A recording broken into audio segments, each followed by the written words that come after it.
জয়নগরের পর ফরাক্কা নাবালিকা ধর্ষণ খুনে ফের ফাঁসির সাজা, একজনের যাবজ্জীবন আর একজনের ফাঁসির সাজা। ধর্ষণ খুনে 60 দিনের মধ্যে জঙ্গিপুর আদালতে সাজা ঘোষণা করলেন বিচারক। শিশুকন্যাকে ধর্ষণ খুনে দোষী সাব্যস্ত, একজনের যাবজ্জীবন, অন্যজনের মৃত্যুদণ্ড। দেহের প্রথামাফিক ময়নাতদন্ত হয়, সুরতহাল হয়, ম্যাজিস্ট্রিয়াল ইনকোয়েস্ট হয়, পুরোটাই ভিডিওগ্রাফি করা হয় এবং ময়নাতদন্তের রিপোর্টে আমরা জানতে পারি যে নাবালিকার উপর চরমতম যৌন নির্যাতন হয়েছে, নির্মমতম নির্যাতনের শিকার হয়েছিল মেয়েটি। এবং এই নির্যাতন যে দীনবন্ধু একা করেনি, তার সঙ্গে আরো একজন ছিল, সেটা আমরা তদন্তে দীনবন্ধুকে জিজ্ঞাসাবাদ করে পাড়া প্রতিবেশীর সাথে কথা বলে আমরা জানতে পারি। এই দ্বিতীয় ব্যক্তির নাম শুভজিৎ হালদার। সেও মাছ বিক্রেতা, দীনবন্ধুও মাছ বিক্রেতা, দুজনেই মাছের ব্যবসা করে, দুজনেই স্থানীয় বাসিন্দা। প্রথা মাফিক এই নারকীয় ঘটনা, তারা পরিকল্পনা মাফিক তারা এই ঘটনা ঘটিয়েছিল। দীনবন্ধু জানতো পাড়ার মেয়েটি ফুল ভালোবাসত, ফুলের শখ ছিল। সেদিন ঘটনার সময় এই দীনবন্ধু মেয়েটিকে ফুল দেখাবে এবং নানা ধরনের রঙিন ফুল উপহার দেবে, এই লোভ দেখিয়ে নিজের বাড়িতে নিয়ে যায়। মেয়েটি সরল বিশ্বাসে রাজি হয়ে যায় সঙ্গে। শুভজিৎ পরিকল্পনা মাফিক সেখানে আগে থেকেই অপেক্ষা করছিল দীনবন্ধুর বাড়ির কাছে।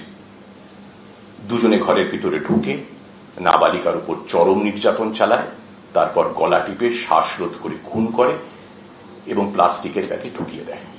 জেরায় আমরা জানতে পেরেছি, আমাদের তদন্তে এসেছে, নাবালিকা প্রাণ হারানোর পরেও তারা তার উপর যৌন নির্যাতন চালিয়েছিল, যে বিকৃতকাম মানসিকতাকে আমরা মেডিকেল পরিভাষায় বলি নেক্রোফিলিয়া। এই ঘটনার তদন্তে জয়নগরের মামলার মতোই আমাদের প্রথম এবং প্রধান লক্ষ্য ছিল যত দ্রুত সম্ভব চার্জশিট পেশ করা, যাতে বিচারের প্রক্রিয়াটা দ্রুত শুরু হয়। সেই লক্ষ্যে জঙ্গিপুরের পুলিশ সুপার শ্রী আনন্দ রায় নেতৃত্বে এবং তত্ত্বাবধানে একটি সেট গঠন করা হয়, স্পেশাল ইনভেস্টিগেশন টিম। দিনরাত এক করে তদন্ত চলে এবং যাবতীয় তথ্য প্রমাণ সংহত করে একত্রিত করে মাত্র 21 দিনের মধ্যে আদালতে চার্জশিট জমা পড়ে। এই মুহূর্তে সরাসরি আমাদের সঙ্গে রয়েছেন আমাদের প্রতিনিধি রাজীব চৌধুরী। রাজীব, ফরাক্কায় ধর্ষণ খুনের ঘটনার 60 দিনের মধ্যে জঙ্গিপুর আদালতে সাজা ঘোষণা করা হলো। সাজা ঘোষণা করতে গিয়ে বিচারক ঠিক কি বললেন?